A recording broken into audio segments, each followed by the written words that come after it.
The way the female figure is introduced in the story certainly rings a bell if you consider what I have said before. So this maiden is introduced as the maiden of Father John in version 1, Fidyuane Kisge, and the daughter of the sun, Hurui, son of the sun, Tuzg, daughter or maiden in version 3. She is also identified with the sun, Hur, in version 4.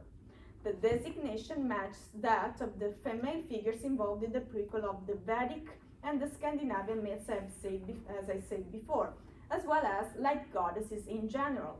Nananepsdottir is or the daughter of Balor, but also other female light-associated deities. Persephone, for instance, is called Diostugater, and also Kore, Pupilla, eye. And the Latvian little cute Saule, we don't have this myth, but anyway, she's called Maiden. And the daughter of the sky in Vedic is Ushas the dawn, who is the Voduhitar, but also the maiden of the Vedic pantheon. According to some, also, Ushas is also identified with Surya, the Shisan, daughter of the sun, when she marries. This might be relevant for us because the maiden in version 1 asked Soslan to marry her and he refused. Now, there is one apparently major difference in all the stories I'm comparing. Of course, the refusal the maiden receives is quite the opposite of what we find in the other versions. Sex, marriage, or even rape, in any case. But the way I decide to interpret this is that in Indic and Iranian, we usually have patterns of inversion. What is one thing, for instance, good in one tradition is bad in one other. So this could be maybe the same pattern in the two stories. 2. I also would like to stop on how Soslan and the girl meet.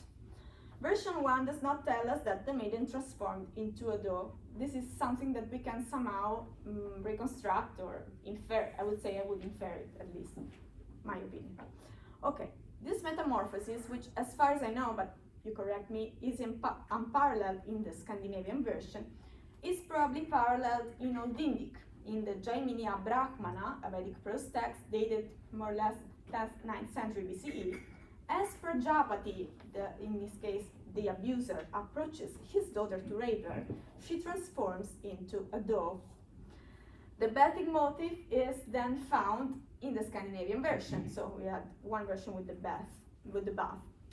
In the Gesta Danorum, Balderus was steered at the side of Nanna's body while she was bathing. So bathing is also, however, also a common trait of Ushas and dawn in general, because the dawn is described as rising from the sea in general. So bathing, assimilated to. Okay, let's now move to the sky.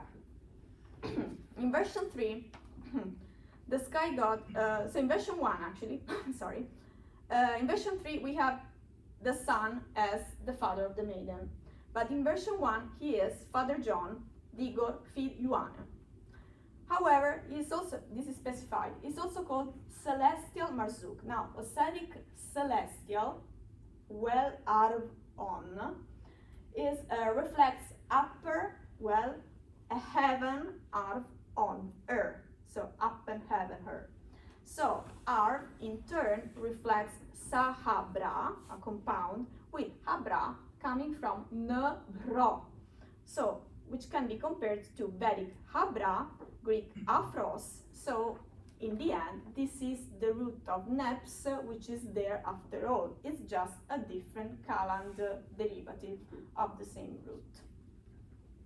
Now I go on with the story. The will of Marzuk, or Father John, makes a first attempt to kill Soslan but fails. Moreover, it gets damaged. In version 1, it gets stuck in the trees. In version 3, but version 3 also preserves an interesting detail. The whale makes several attempts at killing Soslan, but it does not succeed. Turns out, in fact, that the whale cannot hit the right spot of Soslan Sosrucho, because he is invulnerable. This immediately reminds us of Baldur's invulnerability. The Aesir make this game in which they try to hit him with different things, but he receives no harm. Of course, in myths, being invulnerable is a curse. If you are invulnerable, 100% you will die, and Soslan and Balder are no exception to this rule. So after its debacle, the will of Oinon or whatever goes back to home sad and is approached by Ossetic Mr. Wolf Shirdon, who solves its problem. He offers actually, to the will a piece of iron to mend the damage and reveals where to hit Soslan. So note, in this version, Soslan is invulnerable too. We just find it out a little later.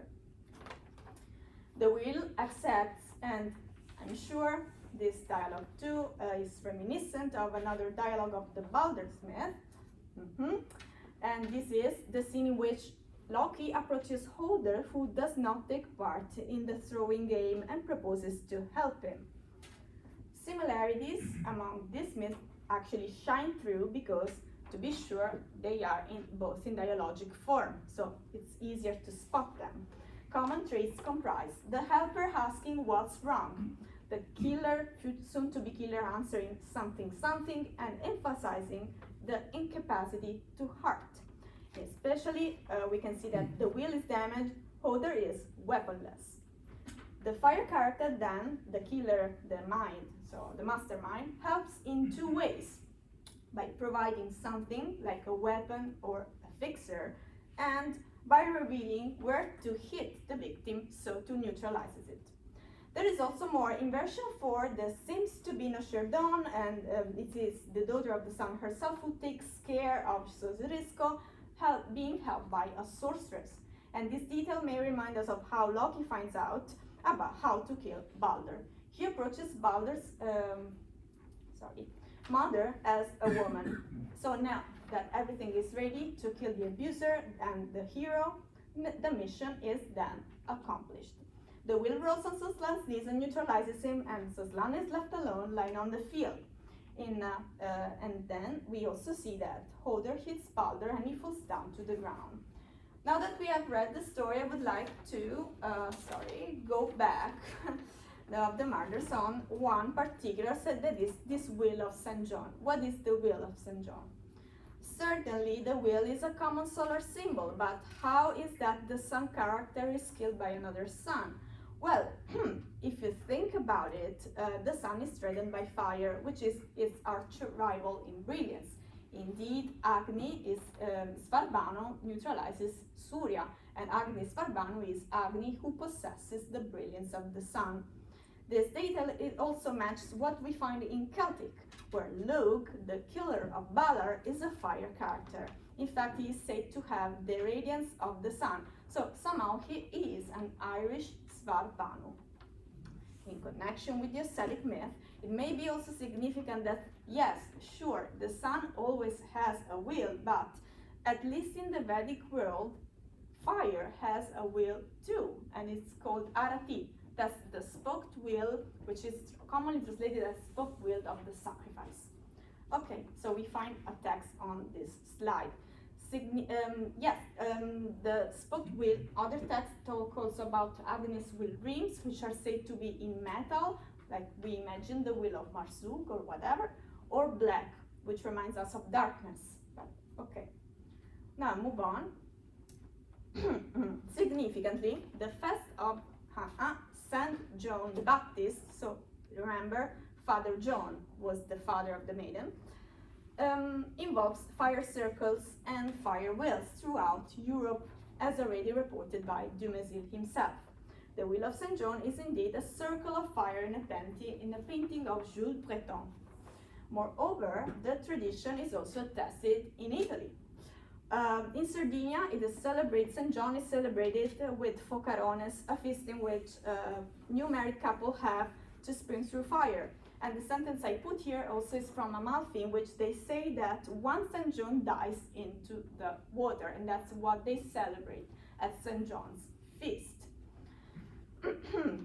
Okay, so there is then a Lorraine ritual, so ritual from the Lorraine region, also noticed by Dumézil as siècle les bains comme les bains, they may crawl a wheel downhill into the Moselle, and as the locals in this interview that I posted explain, the ritual succeeds if you manage to drive the fire wheel straight into the Moselle. Okay, now, this is not the wounded sun ritual. This is celebrated at the solstice of the sun, when the sun is very, very powerful.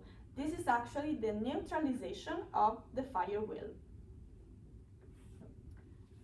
In version 2, which I have not read before, after Sosurisco dies, the Narts chase the wheel and make it fall into the sea. So the Feast of St. John makes to do the same. This is also, incidentally, how also Luke in the Irish myth dies, because they drawn him into a lake.